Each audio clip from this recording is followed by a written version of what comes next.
Bismillahirrahmanirrahim. Assalamualaikum warahmatullahi wabarakatuh.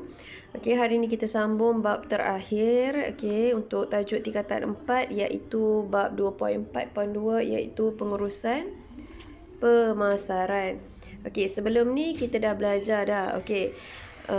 Daripada mula ternakan awak tu kita dah pilih dah apa ternakan yang kita nak usahakan. Sama ada separa intensif ke, integrasi ke, betul? Kemudian lepas kita dah pilih tu, kita bawa masuk ternakan kita. Sama ada kita nak pilih sangkar ke. Dalam kita nak sama ada kita nak lepas bebas dia ke. So ini adalah bab terakhir iaitu pemasaran. Pemasaran. Pemasaran merupakan proses akhir dalam keseluruhan aktiviti penternakan. Kalau pemasaran ni kita boleh pasarkan dia dalam bentuk apa? Dalam bentuk ternakan tu masih hidup. Kedua, dalam keadaan yang dah disembelih bersih. Yang ketiga, yang telah dikerat. Dalam keadaan pelbagai keratan lah. Yang keempat, produk tu dah sedia untuk dimasak dan atau dimakan. Selalunya ternakan ni sesuai dipasarkan iaitu untuk ayam pedaging itu pada hari ke-35 hingga hari ke-40. Untuk puyuh pedaging pada hari 35 hingga 42.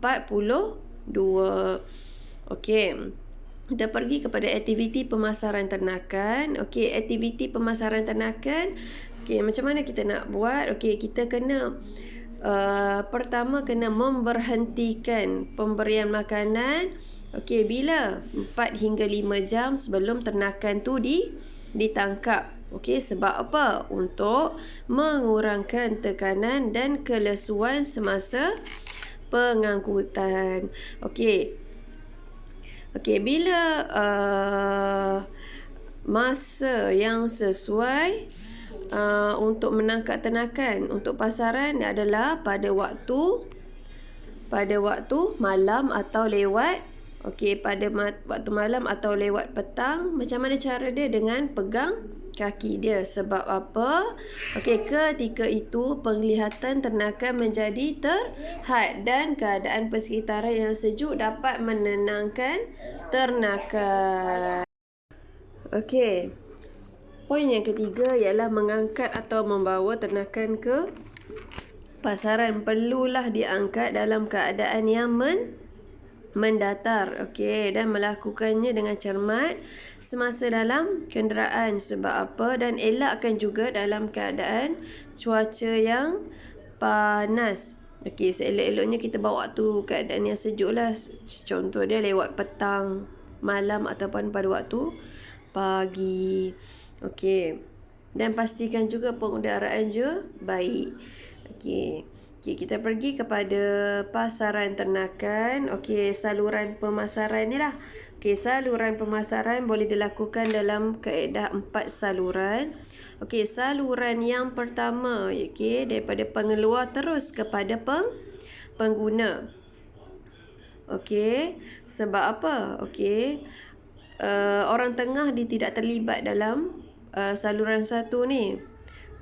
Selalunya produk yang menggunakan saluran pemasaran ni biasanya mempunyai ciri yang tidak tahan lama. Maksudnya daripada pengeluar diterus kepada pengguna yang nak makan ternakan ni.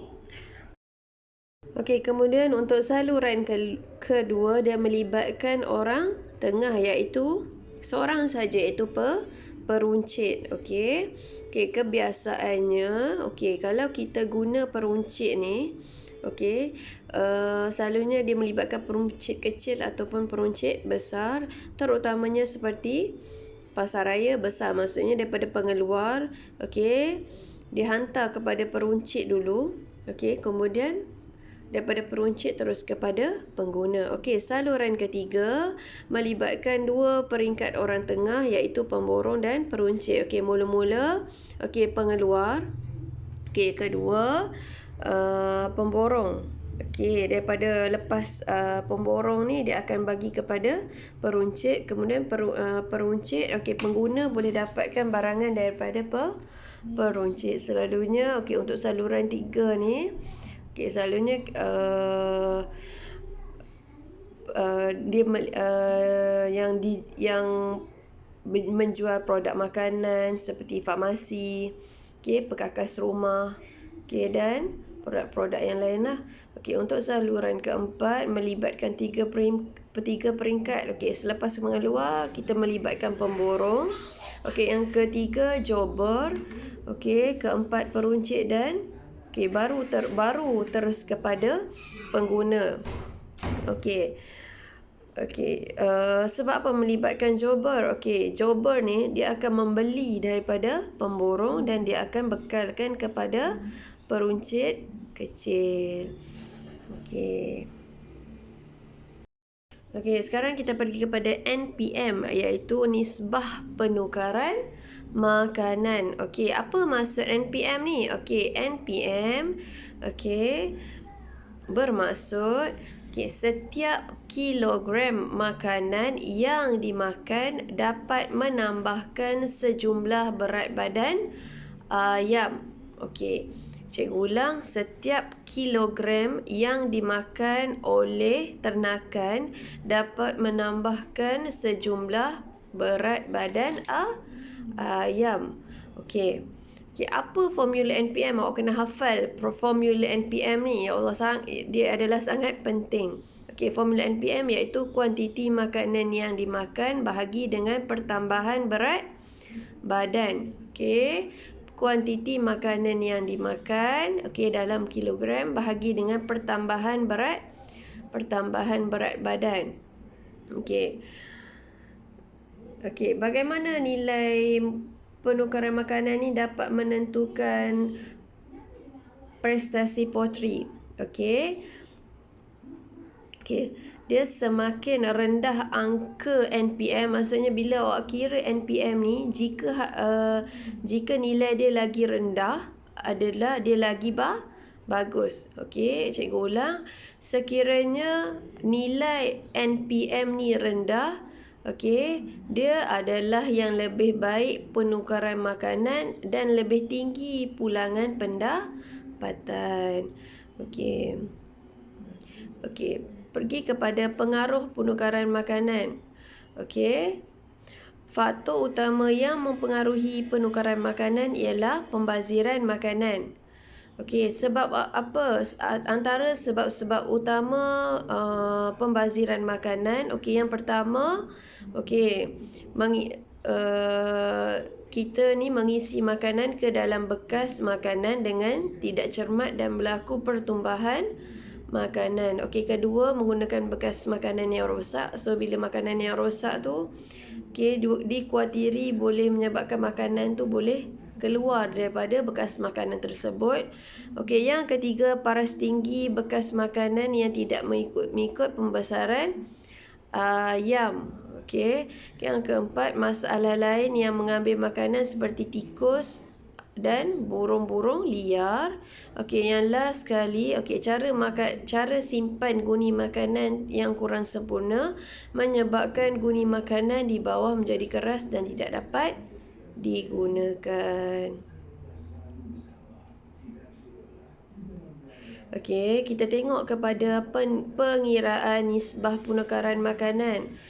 Okey, macam mana cara nak kira? Okey, kuantiti makanan yang dimakan. Okey, awak ambil maklumat kat situ. Okey, berapa kuantiti makanan yang dimakan? Ialah 400 kilogram. Okey, bahagi dengan pertambahan berat badan. Okey, kat sini cikgu nak ulang.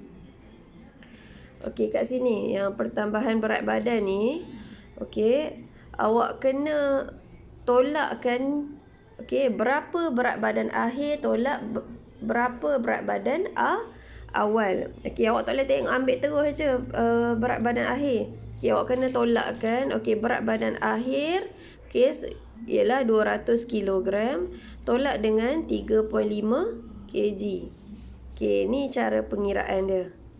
Okey, so 400 bahagi dengan hasil tolak 200 tolak 3.5 kg. Okey, jawapan dia adalah 2.04. So, maka ayam telah makan sebanyak 2.40